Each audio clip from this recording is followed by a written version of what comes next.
کے فیصلے کو اگر نہیں مانا جاتا تو سپریم کورٹ آرٹیکل 187 کے تحت گورنمنٹ کو گھر بھیج دے گی۔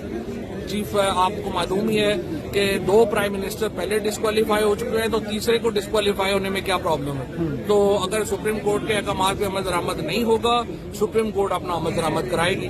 اور یہاں پہ میں یہ واضح آپ کو کرتا ہوں کہ جو 5 ججز ہیں انہوں نے یہ کہا ہے کہ جو 90 دن کے الیکشنز ہیں اس کے پرنسپل کو 5 ججز نے انڈورس کیا۔ یہ بھی بتائیے کہ صدر نے 9 اپریل کو الیکشن کروانے کا حکم دیا، تو آپ کو لگتا ہے دکھائی دے رہے ہیں کہ 9 اپریل کو الیکشن ہو جائیں گے پنجاب میں؟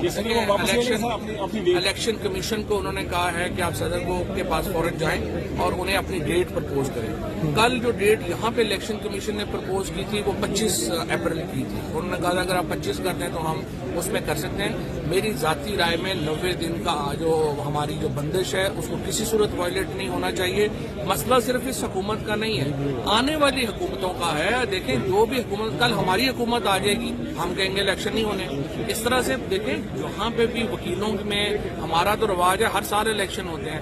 الیکشن بنیاد ہے آپ کی ریاست کی۔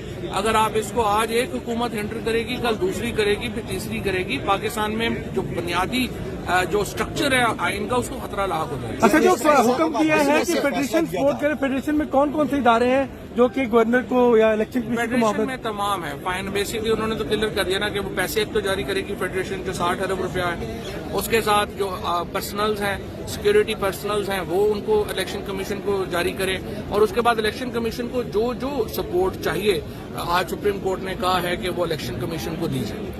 اس میں سر ریویو پٹیشن آ سکتی ہے اس فیصلے کے خلاف؟ پٹیشن تو ظاہر آ سکتی ہے۔ کیا اس وقت جو اختلافات اگر ہوتے ہیں متحمل ہے سپریم کورٹ کہ کوئی بھی اختلافات کی متحمل نہ پاکستان ہے نہ سپریم کورٹ ہے۔ میں نے ابھی بھی یہ کہا ہے کہ یہ موقع ہے جہاں پہ اسٹیبلشمنٹ اور پولیٹیکل پارٹیز بیٹھیں اور کوئی فارمولا بنائیں ملک کو چلانے کا۔ آپ آئی ایم ایف کا دیکھ لیں جو حال ہوا ہے، آئی ایم ایف سے ہم بالکل بینک کرپسی کے اوپر پہنچ گئے ہیں۔ اس طرح سے ملک نہیں چل سکتا۔ عام آدمی کی کمر ٹوٹ گئی ہے، اتنی زیادہ پولیٹیکل انسرٹینٹی ہے۔